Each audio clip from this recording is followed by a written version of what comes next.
트럼프 미국 대통령이 우리 정부와 합의한 대로 한국산 제품에 대한 상호 관세율을 기존 25%에서 15%로 낮춰 조정한 행정명령에 서명했습니다. 이로써 단기적 불확실성이 해소된 것인지 민정훈 국립외교원 미주연구부 교수와 함께 짚어보겠습니다. 교수님 어서 오십시오. 어서 오십시오. 안녕하세요. 예, 일단 트럼프 대통령 서명까지 끝났고요. 15% 관세율, 이게 어느 정도 불확실성을 해소했다고 볼 수 있을까요? 그렇죠. 물론 우리 한미 FTA를 갖고 있었기 때문에 무관세에서 15%로 관세가 부과되는 것은 굉장히 좀 당혹스러우고 억울한 부분이 있긴 합니다만 어쨌든 미국이 강한 힘을 가지고서 어떤 그 현재의 어떤 통상 시스템을 좀 변경하고 싶은 분도 강하기 때문에 거기에 따라갈 수밖에 없는 상황이었고요. 무엇보다도 우리의 그 주요 대미 수출 품목인 자동차라든지 반도체, 기타 부분에 있어서 주요 경쟁국들과 불이익을 받지 않는 것이 가장 중요했기 때문에 그 부분에서 일본과 EU 같이 주요 경쟁국과 함께 상호 관세율 15%, 자동차 관세율 15%를 지킨 것은 그나마 선방했다 이렇게 말씀드릴 수가 있겠습니다. 네, 우리나라와 이 협상 타결 이후에 트럼프 대통령이 이제 그때 찍은 사진을 공개했는데 엄지척 이렇게 들어올린 사진을 또 공개했습니다. 어떤 의미로 보셨어요? 트럼프 대통령은 만족스러운 딜을 했다 이런 걸 보여주는 거죠. 그리고 협상단과 마지막에 또 이런 얘기까지 했다고 알리지 않습니까? 예, 잠시만요. 지금 협상 대표단이 막 도착했네요. 현장 들어보겠습니다.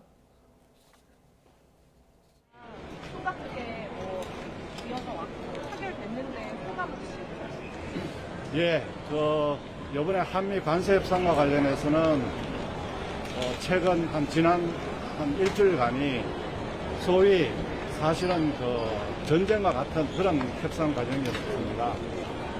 하지만 대통령실을 중심으로 하는 관계부처가 수시로 소통하고 또 전략도 잘 수립해서 대응할 수 있었고 저희 워싱턴의 현장 대응팀에서도 협상 과정에 미국 측의 반응을 신속하게 파악하고 저희들이 유연하게 대응함으로 인해서 총력 대응하였다고 생각합니다.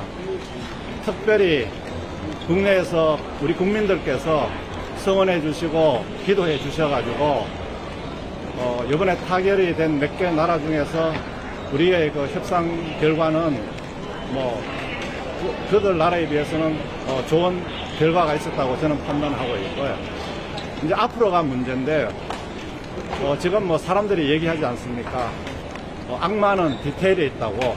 그래서 저희들은 이번에 마련된 협상안을 가지고 이제 구체적인 전략을 수립하고 또 미국과의 어떤 세부 협상 과정에 있어서 저희들이 소극적, 수동적으로보다는 진짜 적극적이고 능동적으로 대응하려고 합니다.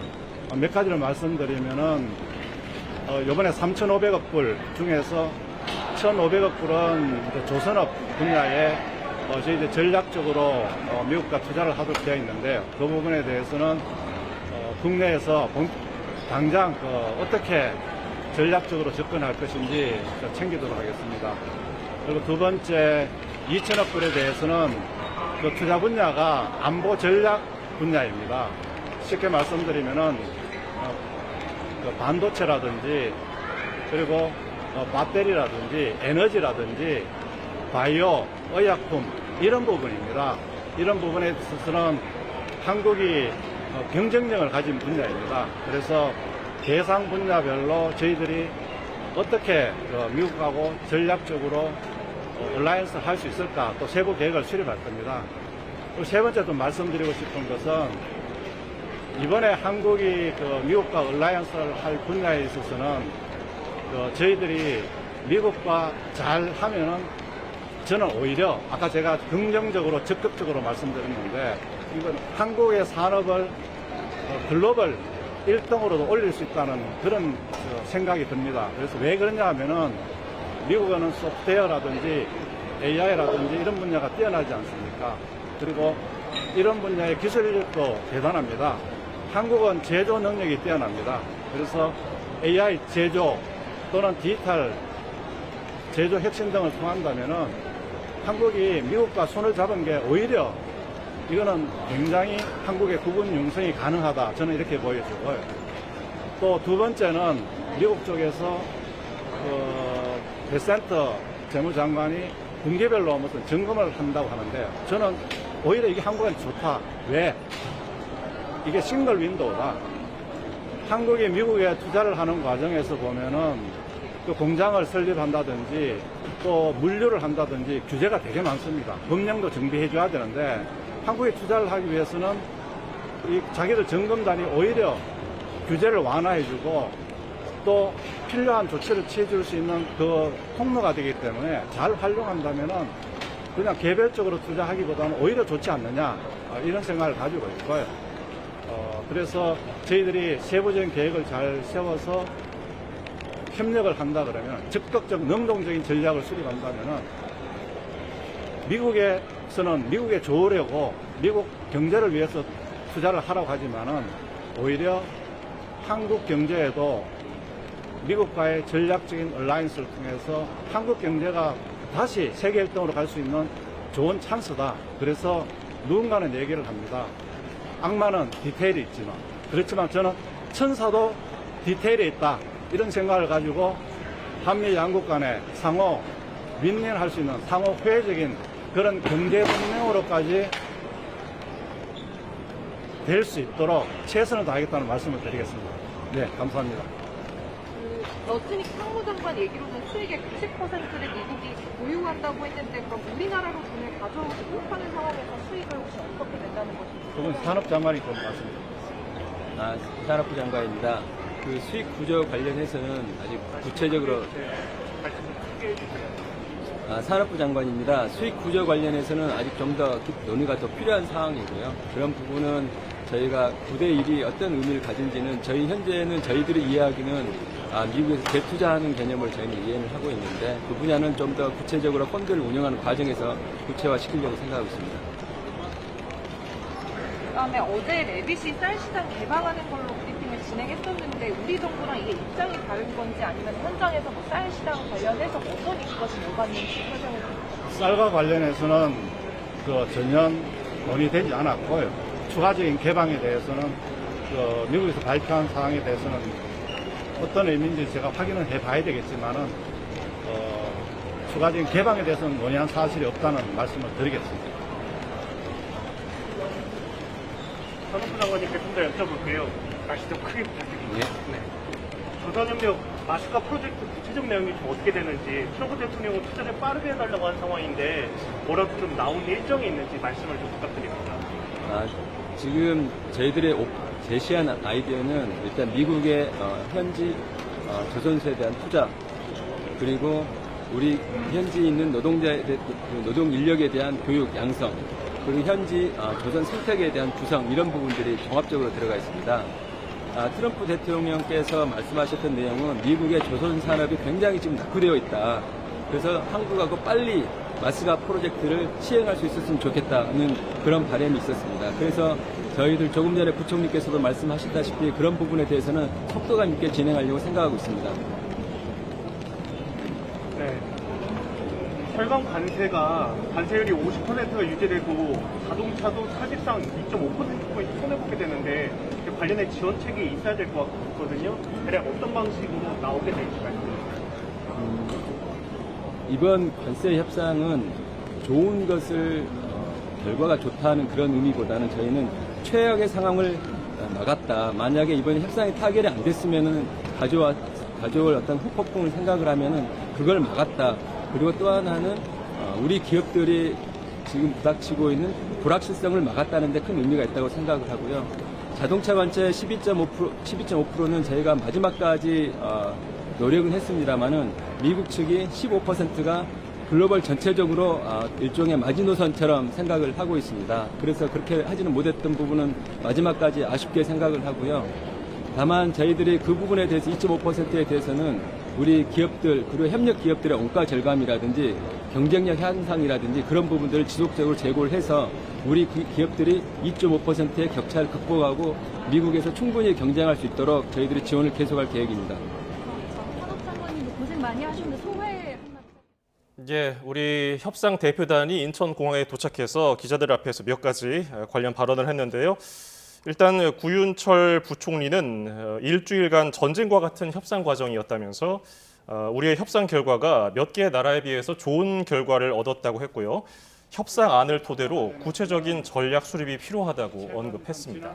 네, 또 김정관 산업부 장관도 이 러트닉 미 상무장관이 언급했던 이 9대1 수익 구조 관련해서는 의논이 더 필요한 상황이고 현재는 재투자 개념으로 이해하고 있고 또 나중에 펀드 운용 과정에서 구체화시킬 것이라는 답변을 했습니다. 또 쌀 개방 관련해서는 논의가 전혀 없었다는 이야기가 나왔는데요. 계속해서 지금 저희 스튜디오에 나와 계신 민정훈 교수님과 관련 내용 짚어보도록 하겠습니다. 예, 지금 협상단이 여기서 또 중요한 얘기를 많이 했어요. 그중에서 구윤철 부총리가 디테일을 언급하면서 앞으로 이제 어떻게 세부적인 전략을 수립할지 이 내용을 이제 언급했고요. 베센트 재무장관이 분기별로 점검한다는 얘기도 했거든요. 구체적으로 우리 정부는 앞으로 어떤 세부적인 전략을 세워야 될까요? 아무래도 우리 정부 입장에서는 이번에 그 미국과 그 관세를 낮추기 위해서 협상하게 한 것이 크게 두 가지지 않겠습니까? 이제 대미 투자 3,500억 불을 통한 게 있었고요. 이와 더불어서 이제 그 에너지 1,000억 불 달러 수입하는 것, 그리고 자동차, 그다음에 그 트럭 같은 일부 시장 개방 이런 부분이 트럼프 대통령한테 얘기가 나온 부분이 있거든요.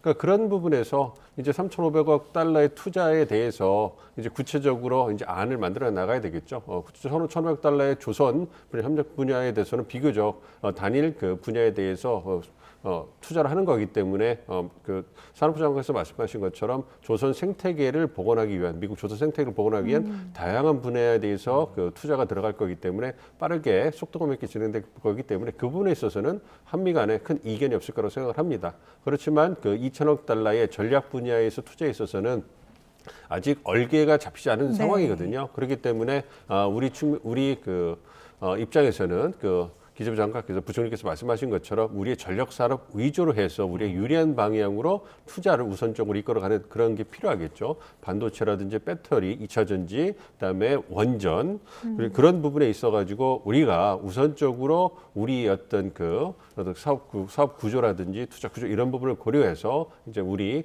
이익이 잘 많이 반영될 수 있는 부분으로 이제 이끌어가는 게 필요하다고 생각하고 있고요. 그 이외의 부분에 있어서 이제 구체적으로 이제 자동차 부분이라든지 시장을 개방해야 되는 부분, 여타 있는 부분에 있어가지고 협상을 했을 때의 얘기와 미국 측 이해관계가 달라질 가능성을 배제할 수는 없거든요. 그렇기 때문에 우리가 준비할 비망록이라든지 여러 가지 근거에 기초를 해가지고 논리적으로 차근차근 대응하는 게 필요하다 보고 있습니다. 말씀해 주신 것처럼 이제 큰 틀에서 프레임워크를 합의했기 때문에 거의 새로운 전술을 통해 가지고 이제 합의를 해 나가야 되는 거기 때문에 협상이 또 다른 국면에 지금 굉장히 중요한 국면에 들어섰다 이렇게도 말씀드릴 수가 있겠습니다. 네, 그리고 또 조금 전 이제 브리핑에서 오히려 이제 우리나라가 투자를 해야 하는 입장인데 규제 완화라든지 또 필요한 조치를 제공해주는 통로가 될 거다. 그래서 개별적인 투자보다 훨씬 더 좋을 거다. 이런 전망을 좀 내놓는 그런 답변이 있었는데 확실히 투자 재원을 마련할 때 개별 투자보다 좀 기업 입장에서 이제 좀 매력적인 제안으로 받아들여질까요?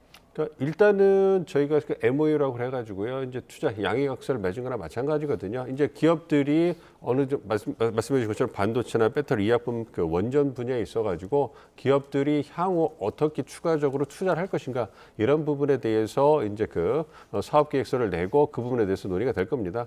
그럼에도 불구하고 베센트 재무장관이 분기별로 점검한다 이런 얘기를 하는데요.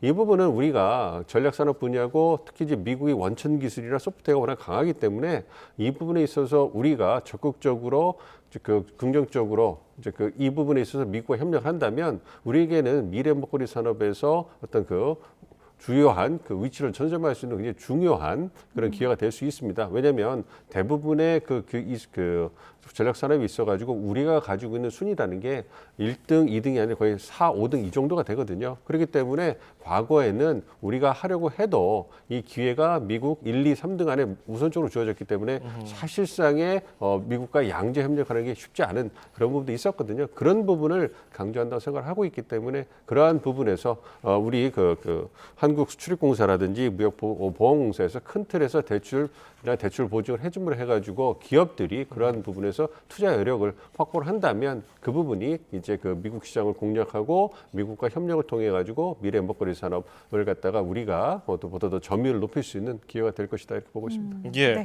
그리고 러트닉 상무장관이 어제 SNS에 그 90%를 미국인이 투자 수익을 가져간다. 그리고 우리는 방금 전에도 나왔지만은 9대 1이라는 의미가 미국의 재투자 개념으로 이해한다. 리테인이라는 그 단어를 가지고서 해석이 다르거든요. 이거는 우리가 어떻게 봐야 됩니까? 그 리테인이라는 게 보유하다, 가지다, 뭐 유지하다 이런 뜻이잖아요. 그리고 유사한 걸로 포제스, 킵 이런 식으로 해석이 될 수 있는데 그 부분에 대해서 자국에 유리하게 우선적으로 그 미국에서 해석한 거 아닌가 싶습니다. 그러니까 그 리테인이라는 것은 그 보유하는 건데 미국 시장에서 일어나는 것이고 그 이득이 미국 국민들에 들어가는 것이기 때문에 그 90%가 미국에 들어간다 이렇게 얘기를 한 거고 우리 입장에서는 중장기적으로 그 펀드를 투자를 해가지고 지속적으로 그 분야에서 그 펀드가 시드머니가 돼서 지속적으로 이제 협력을 할 수 있는 토대가 된다 이렇게 생각을 하고 있기 때문에 사실상 뭐 큰 차이는 없다고 생각을 하고 있습니다만 우선 협상이 그 타결이 되고 나서 미국 측에서 국내 정치적으로 정치 선거를 홍보하기 위한 그러한 보다 좀 공세적인 표현이 아니었나 생각하고 있습니다. 네, 또 구윤철 부총리가 이제 쌀 시장 개방 관련 논의는 전혀 없었다 이렇게 한 번 더 조금 브리핑에서도 못을 박았는데 그렇다면 그 외에 뭐 사과라든지 감자라든지 미국이 좀 검역을 완화할 거라는 다른 농산물에 대해서는 그런 관측도 좀 나오는데요. 좀 지켜봐야 될 것 같습니다. 우리 정부 발표로서는 농산물에 대한 추가 개방이 없었다고 얘기를 했기 때문에 그 부분에 대해서는 지금으로서는 신규 어떤 그러한 품목에 대한 추가 개방은 없다 이런 얘기가 된다고 생각을 하고 있고요. 말씀해 주신 사과라든지 LMO, 유전자 변형, 감자라든지 현재 그러한 통관 절차가 진행되고 있고 검역 절차가 진행되고 있는 부분에 대해서는 지속적으로 진행될 수 있는 부분이고 그러한 검역 절차에 대해서는 보다 더 양국 간의 협의를 통해 가지고 간소화하거나 보다 더 합리화할 수 있는 그러한 여지는 있는 걸로 보고 있습니다. 그렇지만 그것이 우리 정부에서 얘기하는 것처럼 신규 농산물 시장을 개방한다든지 민감성이 있는 쌀이나 소고기 시장을 개방하는 건 아니라는 점 그 부분을 확인한 것이다 이렇게 보고 있습니다. 예. 네. 트럼프 대통령도 그렇고요. SNS에 자신에게 좀 유리한 듯한 그런 해석을 내놓는 그런 발언을 올리기도 하고요. 정치적으로 봐야 됩니까? 아니면은 어떤 다른 의도가 있다고 봐야 됩니까? 정치적으로 보는 게 가장 정확하다 보고 있습니다. 트럼프 대통령, 그러니까 트럼프 2기 행정부 출범한 지 6개월이 좀 넘었지 않습니까? 근데 돌아보면 이민과 통상 이 두 부분이 미국 우선주의의 두 축이고요. 통상 부분은 트럼프 대통령이 가장 관심을 많이 갖고 있는 부분이에요. 그리고 미국의 경제를 다시 위대하게 만들기 위해서 1단계 전략으로 관세를 사용해서 무역수 적자를 줄이고 관세를 재조정하는 것. 그리고 미국의 재원을 확보하는 것이 이것이 미국의 경제를 위대하게, 미국 위대하게 만들기 위한 1단계 전략이기 때문에 이 관세를 사용해서 세계 무역 시스템을 미국이 원하는 바대로 다시 재편하는 것은 상당히 중요한 과정입니다. 그것이 한 6개월 정도의 시간을 이제 몇 달 90일 유예를 거쳐서 이제 성과가 나고 있기 때문에 트럼프 대통령 입장에서는 굉장히 급할 거예요. 족함도 있을 거고 하루빨리 지지층들에게 정치적 성과를 보여주고 싶기 때문에 그러한 부분에서 그렇게 이제 그 협상이 타결되자마자 이제 그 SNS를 통해서 소개도 하고 그리고 정치적인 홍보를 위해서 보다 더 공세적으로 그리고 자기 입맛에 맞게 해석하는 것이 아닌가 이렇게 보고 있습니다.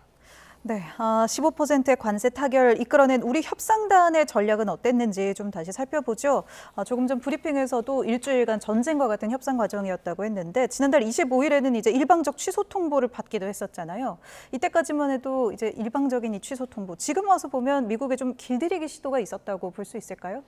길들이기 시도는 뭐 아니라고 보고요. 어쨌든 저는 개인적으로 일본과 EU가 타결돼가는 과정을 보면서 우리도 타결이 될 수 있었구나. 왜냐하면 우리가 적극적으로 협상에 임하고 있고 한국이 주요 대미 교역국이기 때문에 미국 입장에서 봤을 때 한국만 그냥 콕 집어서 다른 대우를 하거나 뭔가 본보기를 보여줄 이유는 전혀 없다고 생각했거든요. 그럼에도 불구하고 협상 과정에서 치열하기 때문에 베센트 재무장관과 우리 부총리께 대통령께서 약속이 있었지만 이 부분에서 일방적 취소가 되는 부분 어떻게 보면 외교적 결례라고 할 수 있거든요. 그것은 돌이켜 보면 어떻게 보면 한국에게 보다 더 좋은 협상을 가져와라 이런 압박이 될 수도 있겠지만 지금 돌이켜 보면 이 협상 실무의 중심은 베센트 재무장관이나 러트닉 상무장관이었기 때문에 굳이 그 시점에서 베센트 재무장관이 협상에 들어가는 모습을 보일 필요가 없었다. 그러한 그 국내적인 고려도 있지 않나 생각을 하고 있습니다. 그렇기 때문에 모든 관심이나 힘을 러트닉 상무장관하고 그리어 USTR 대표한테 실어주면서 어떤 협상 결과를 이끌어내기 위한 그런 포석이 아니었나 좀 생각을 하고 있습니다. 그렇기 때문에 어쨌든 제가 말씀드린 것은 한국도 중요한 교역국이기 때문에 협상 과정에서 외교적 결례, 의도적으로 길들이기를 한다 이런 걸 통해 가지고 우리와의 관계를 일부러 좀 악화시키는 그런 걸 할 그런 의도적인 의도는 없다 이렇게 보고 있습니다. 예, 이번에 하워드 러트닉 미 상무장관 얘기가 많이 나오는데 우리 협상단이 스코틀랜드에 가 있는 러트닉 장관을 쫓아가서 뭐 협상의 틀을 마련하고 조언도 듣고 러트닉 장관이 어떤 공략을 귀띔해주기도 했다고 하고요. 그래서 이제 간단하게 명료하게 표로 패널로 만들어서 설명하기도 했다고 하는데 이런 것들이 어느 정도 좀 주요했다고 볼 수 있을까요? 그렇죠. 그러니까 러트닉 상무장관 맞춤식 공략이 아니었나 생각을 하고 있어요. 그러니까 4월 2일에 백악관에서 트럼프 대통령이 상호 관세율 패널을 들고 나서 일일이 다 소개하지 않았습니까? 예. 그래서 거기에서 이제 한국이 이제 24% 뭐 이 부분이 지금 25% 나왔었는데 이 부분이 이제 그 러트닉 상무장관의 작품이라는 거예요. 그래서 그 패널을 들고 와서 상호관세를 부과하는 것이 이제 유리하다 이렇게 하고 그 베센트 재무장관은 좀 다른 의견을 냈고 이러한 부분이 있었거든요. 뭐 그런 부분에서 아무래도 러트닉 상무장관이 좋아하는 게 눈을 딱 가시적으로 딱 하나의 아이 캐칭할 수 있는 뭔가 이렇게 딱 그 눈에 띄는 이런 부분을 그런 프레젠테이션을 좋아하시는 것 같아요. 그런 부분에 대해서 이제 우리 협상팀이 잘 캐치를 해가지고 우리도 그거에 상응하는 보기 좋은 하나의 패널을 만들어 가서 이제 프레젠테이션 했을 때 그레이트 아이디라고 얘기한 것처럼 그 부분이 이제 맞춤식 공략을 하는가 생각을 하고요. 또 러트닉 상무장관 성품 자체가 트럼프 대통령하고 굉장히 비슷해요. 그래서 굉장히 자기를 좀 띄워주고 적극적으로 이제 대응을 하면서 뭔가 적극적인 긍정적인 의지가 보여졌을 때 호응을 하고 감정적으로도 굉장히 호응을 할 수 있는 그러한 성격이기 때문에 우리 협상단이 스코틀랜드까지 동행하면서 적극적으로 협상한 의지를 보여준 것이 러트닉 상무장관의 좀 마음을 움직였다고 할까요? 그런 부분에서 이제 조언도 해주고 이제 리허설도 하면서 우리 협상팀에게 많은 도움을 준 것이 아닌가 이렇게 보고 있습니다. 네, 우리 협상단이 한 이 전략들 조금만 더 이야기를 해보면 이외에도 뭐 마스크와 모자도 준비를 하고 또 광우병 시위때 사진을 이제 앨범으로 모아서 보여주면서 미국을 설득했다고 하는데 이런 전략들에 대해서 전반적으로 어떻게 보셨어요?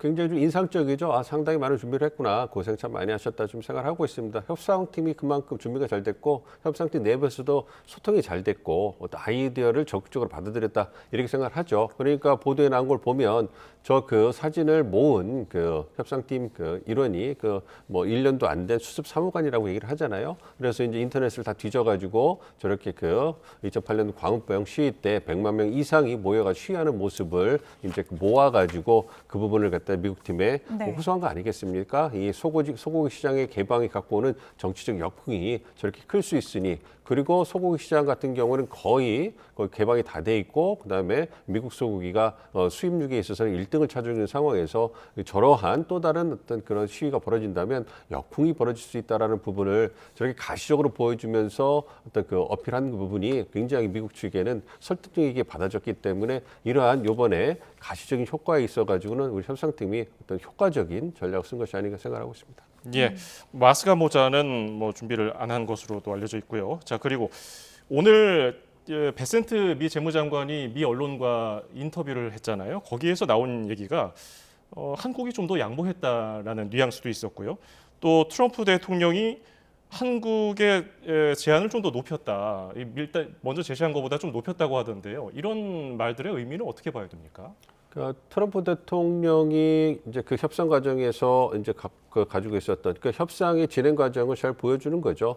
원래는 협상이 진행되면 실무진에서 어떤 그 치열한 논의를 통해 가지고 협상이 마무리되면 거의 그 마지막 수준에서 정상들이 봤을 때는 그것을 채택하거나 뭐 보완을 해라 이런 얘기를 하는데 트럼프 대통령의 스타일 자체는 마지막에 협상팀을 다 모아놓고 즉석에서 흥정을 하듯이 그래서 이제 그 결과를 이끌어내는 건 아니겠습니까? 그래서 우리 협상팀이 가져간 것이 2천억 달러 플러스 알파였는데 거기서 트럼프 대통령이 보다 더 요구를 해서 결국 3,500억 달러까지 올라갔다. 그리고 그 3,500억 달러를 맞추지 않으면 협상이 어떤 깨질 것 같다라는 그런 위기감 때문에 우리 협상팀이 받아들였다 이런 부분을 보여주는 건데요.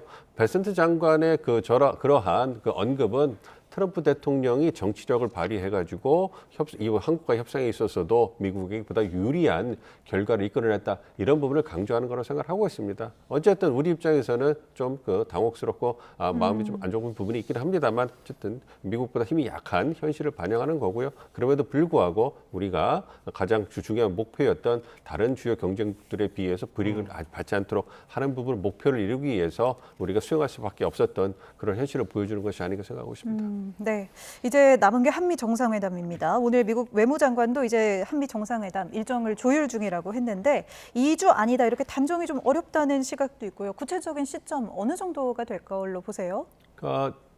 그 특정하기는 쉽지는 않죠. 그렇지만 트럼프 대통령이 2주 내에 정상회담을 하겠다고 얘기한 것은 그만큼 빨리 정상회담 하고 싶다라는 적극적 의지를 보여준 거기 때문에 아무래도 대통령께 적극적 의지를 가지면 실무 차원에서는 그 부분을 맞추기 위해서 최대로 노력하는 것이 어떤 그 여태까지의 정책 라인에서의 어떤 일이었기 때문에 아무래도 8월 중순 내외를 해가지고 그 정상회담이 결정되지 않을까 생각하고 있습니다. 이걸 위해서는 일단 두 정상의 일정이 맞아야 되는 것이고요. 일정이 맞아야 되고 그 다음에 의제에 있어서 어느 정도 조율이 가능해야 됩니다. 그러니까 그 협상 테이블에 올려놓을 의제의 어떤 범위 같은 것도 빠르게 정리가 되고 그리고 어떠한 의제에 대해서 어떠한 문구로서 종성성명문에 함께 올라갈 수 있을 것인가 그 부분에 대해서 의견이 조율이 돼야지만 그래야지만 그 정상들이 모이셔서 마지막에 확인을 하고 기자회견을 할 수 있는 거거든요. 그렇기 때문에 그 과정이 얼마나 빨리 이루어지느냐.